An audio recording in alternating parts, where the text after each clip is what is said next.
take a look right on down to these idiomatic expressions using this. And the challenge that you want to take on for these is using 3 of them in your daily life. Starting with pitch in. Who wants to pitch in and provide an example phrase using pitch in? Okay, I got it. We all pitched in to buy this new computer. There you go. We all pitched in to buy this computer. Yeah, like we all contributed. This next one might be a little easier. So to sit tight, this means it's like saying, wait for me here. Sit tight. Don't move a muscle. Sit tight. Sit tight while I run to the bank quickly. I would say like it can be used in the class sometimes when you have to leave the class, like sit tight for the students. Sit tight while I grab the papers. That's what you would tell your students? Yeah. Like sit tight while I... Could be like sit tight while I grab your handouts. Let's hear that. No hesitations. Sit tight while I grab your handouts. Good, very good. And remember also just being picky on that hand. Hand. Hey, yes. Sit tight There while I grab your hands out. Good, good. And Felipe has just popped in. Let's pick on Felipe here for a moment. Felipe, can you think of a phrase with sit tight? Sit tight while I get dinner ready. Sit tight while I get dinner ready. There you go. Anything come to mind there, Jesus, with sit tight? Yes. We were asked to sit tight while they checked our passports. We very often associate sit tight with receiving some kind of service. That's the way that I've learned and memorized the meaning of the expression. 3 more great idioms down here. Looking at the big picture, the broad perspective of a situation. So as we see, like, focus on the big picture. Don't waste time on small tasks. Like, don't get caught up into small detail things. Try to keep focused on what moves everything forward. Focus on the big picture. Any phrases you might think of with that? I would say like I would like my students focus on the big picture rather than on the test or one task. Let's hear that once again. I want my students to focus on the big picture rather than... I like my students to focus on the big picture rather than the test. That's it. From just test to test. There you have it. To twist someone's arm. This is kind of persuasive, aggressive persuasion, we'll say. You could think of it as, literally if someone's twisting someone's arm behind their back, that's very persuasive. You can make people do whatever you want. That's painful. I have a line from a movie. I had to twist her arm to get her to take her medicine. There you go. There you go. I have to twist her arm to get her to take her medicine. Yeah. A good one there. And then we've got one other idiom after that, to split the difference. Now, I actually included this idiom here for a couple reasons. Number one, split difference. It's got 2 short I sounds. That's golden.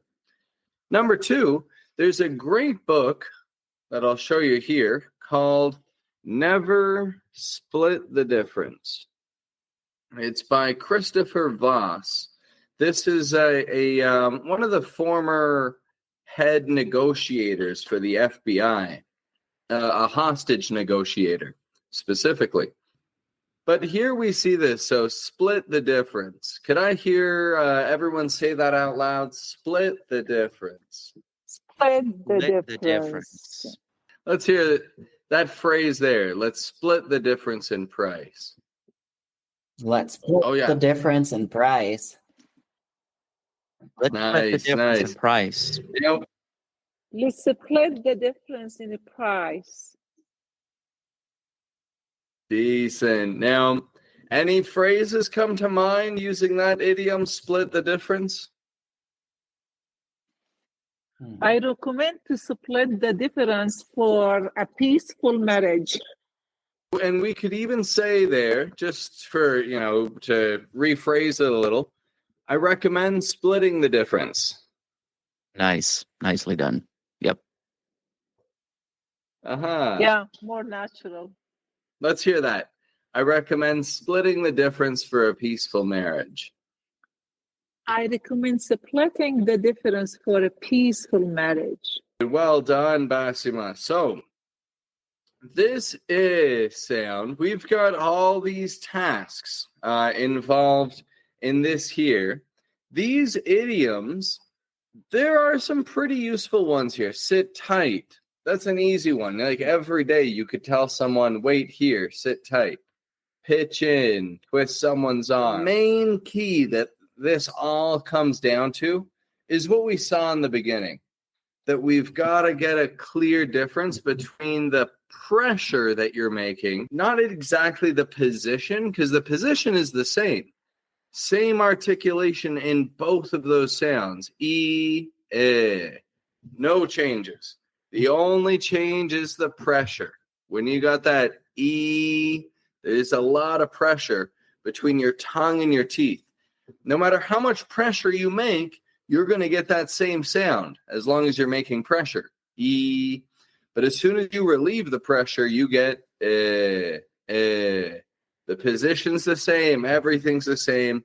It's just the pressure of the tongue on the teeth.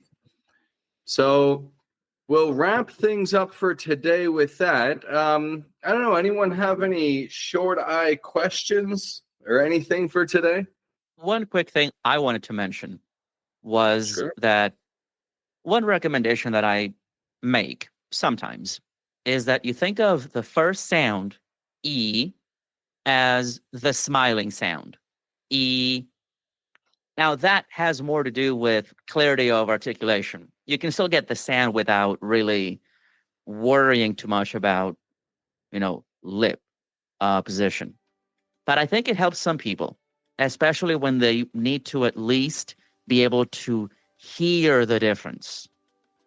Smile, E. Don't smile, eh. It's kind of like you sound a little bored, eh. That's one recommendation that I make, that you think of it in those terms.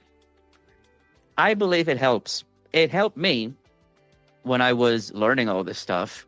So, for what it's worth, put it out there.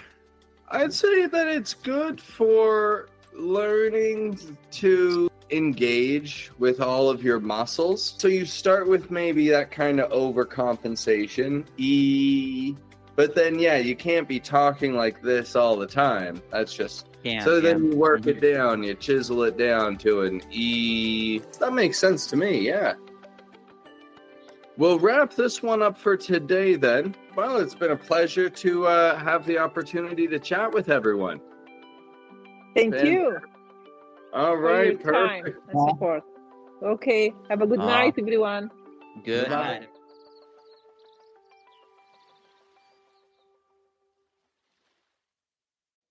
If you're still here, you're different. You're a 1%er, someone who follows through. And that tells me something important. You're serious about mastering your American accent. Do you want to speak English with the same clarity and confidence as in your native language? Do you want to sound more natural, make stronger impressions, and ultimately level up your career? If the answer is yes, listen closely.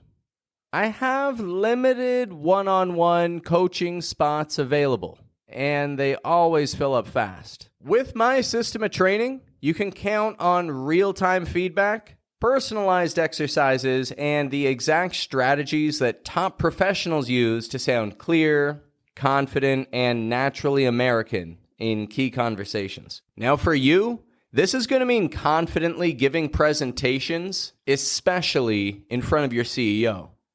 It also means leading meetings with authority. and confidently contributing to group conversations or networking effortlessly. Now, these spots are first come, first served. And once they're gone, they're gone. If you're ready to transform your accent, don't wait. There's a link in the description of this episode. Open it up, book your free consultation call with me, and let's discuss how we can crush this together. Claim your spot now before it's too late.